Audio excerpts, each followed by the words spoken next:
V കുഞ്ഞികൃഷ്ണനെതിരെ, അതായത് CPM-നെ വെട്ടിലാക്കിക്കൊണ്ട് ഗുരുതര ആരോപണം ഉന്നയിച്ച കുഞ്ഞികൃഷ്ണനെതിരെ നടപടി വരുമോ എന്നാണ് കാത്തിരുന്ന് കാണേണ്ടത്. കണ്ണൂർ പയ്യന്നൂരിൽ CPM-നെതിരെ രക്തസാക്ഷി ഫണ്ട് തട്ടിപ്പ് ആരോപണം ഉന്നയിച്ച കുഞ്ഞികൃഷ്ണനെതിരെ കടുത്ത നടപടിക്ക് തന്നെയാണ് CPM നീക്കമെന്നാണ് അറിയാൻ കഴിയുന്നത്. നടപടിയടക്കം ചർച്ച ചെയ്യുന്നതിന് വേണ്ടി നിർണായക CPM ജില്ലാ സെക്രട്ടേറിയറ്റ് യോഗം ചേരുകയാണ്.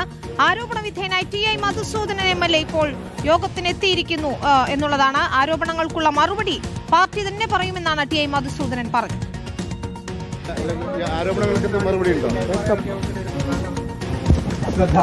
പാർട്ടി പറയേണ്ടതല്ലേ?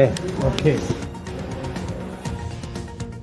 അഭിജിത്ത് മുഴക്കുന്നാണ് ചേരുന്നത്. അഭിജിത്ത്, നടപടി ഏതായാലും ഉറപ്പായിരിക്കുന്നു. കുഞ്ഞികൃഷ്ണനെതിരെ ഇപ്പോൾ മധുസൂദനൻ, ആരോപണ വിധേയനായ മധുസൂദനൻ കൂടി യോഗത്തിലേക്ക് എത്തിയിരിക്കുന്നു.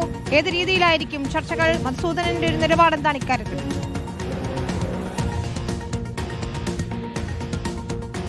സ്വാഭാവികമായും പാർട്ടിയാണ് മറുപടി പറയേണ്ടത് എന്ന നിലപാടിൽ മധുസൂദനൻ ഉറച്ചു നിൽക്കുകയാണ്. അദ്ദേഹം അങ്ങനെ ഒരു മറുപടിയാണ് ഇപ്പോൾ മാധ്യമങ്ങൾക്ക് മുൻപിൽ നൽകുകയും ചെയ്തിട്ടുള്ളത്. എല്ലാം പാർട്ടി പറയേണ്ടതല്ലേ എന്ന് മധുസൂദനൻ പ്രതികരിച്ചിരിക്കുന്നു. ഏതാണ്ട് അരമണിക്കൂർ മുൻപാണ് വിനീത നിർണായകമായ CPM കണ്ണൂർ ജില്ലാ സെക്രട്ടേറിയറ്റ് യോഗം ആരംഭിച്ചത്. അതിലിപ്പോൾ EP Jayarajan, MV Jayarajan, P Jayarajan തുടങ്ങിയ മുതിർന്ന നേതാക്കൾ ഉൾപ്പെടെ പങ്കെടുക്കുകയും ചെയ്യുന്നുണ്ട്. എന്താണ് കുഞ്ഞികൃഷ്ണനെതിരെ എടുക്കാൻ പോകുന്ന നടപടി എന്നുള്ളതാണ് ആകാംക്ഷയുണ്ടാക്കുന്ന ചോദ്യം. കടുത്ത നടപടിയിലേക്ക് തന്നെ CPM കടക്കുമെന്നുള്ളതാണ് പ്രധാനപ്പെട്ട ഒരു വിവരവും. കാരണം പാർട്ടിക്കകത്ത് നിന്നുകൊണ്ട് അദ്ദേഹം ജില്ലാ കമ്മിറ്റി അംഗമാണ്. ജില്ലാ കമ്മിറ്റി അംഗമായി നിന്നുകൊണ്ട് പാർട്ടിക്കെതിരെ, പാർട്ടിയുടെ ഒരു MLA-ക്കെതിരെ നടത്തിയ ആരോപണം, ആ ഗുരുതര ആരോപണങ്ങൾക്ക് കടുത്ത ശിക്ഷ എന്ന നിലയിൽ തന്നെയാണ് CPM ഇപ്പോൾ മുന്നോട്ട് പോകുന്നത്. അത് എങ്ങനെ, ഏത് രീതിയിൽ കൈക്കൊള്ളണം എന്നുള്ളതിൽ തന്നെയാണ് ഇന്നിപ്പോൾ നടക്കുന്ന ജില്ലാ സെക്രട്ടേറിയറ്റ് യോഗത്തിൽ ചർച്ചയും ഉണ്ടാവുക. ഈ ചർച്ചയ്ക്കൊടുവിൽ നാളെയാണ് ജില്ലാ കമ്മിറ്റി യോഗവും ചേരുന്നത്. ഇതിനൊടുവിൽ ഒരു പ്രഖ്യാപനം അത് പാർട്ടിയുടെ ഭാഗത്തു നിന്ന് തന്നെ ഈ തീരുമാനവുമായി ബന്ധപ്പെട്ട് ഉണ്ടാവുകയും ചെയ്യും.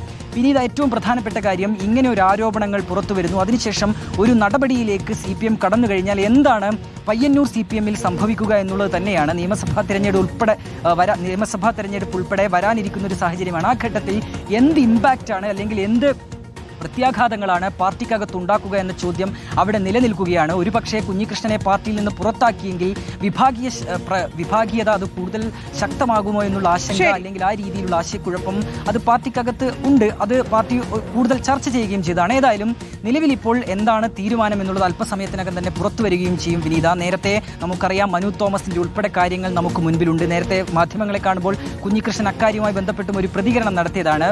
ജില്ലാ കമ്മിറ്റിയിൽ നിന്ന് പുറത്തുപോയ മനു തോമസ് പിന്നീട് പാർട്ടിയിൽ നിന്ന് തന്നെ പുറത്തുപോയി. അന്നും അദ്ദേഹം ചെയ്തത് ഈ പാർട്ടിക്കെതിരെ, പാർട്ടിയിലെ ചില പ്രവർത്തനങ്ങൾക്കെതിരെ ശബ്ദമുയർത്തുകയായിരുന്നു.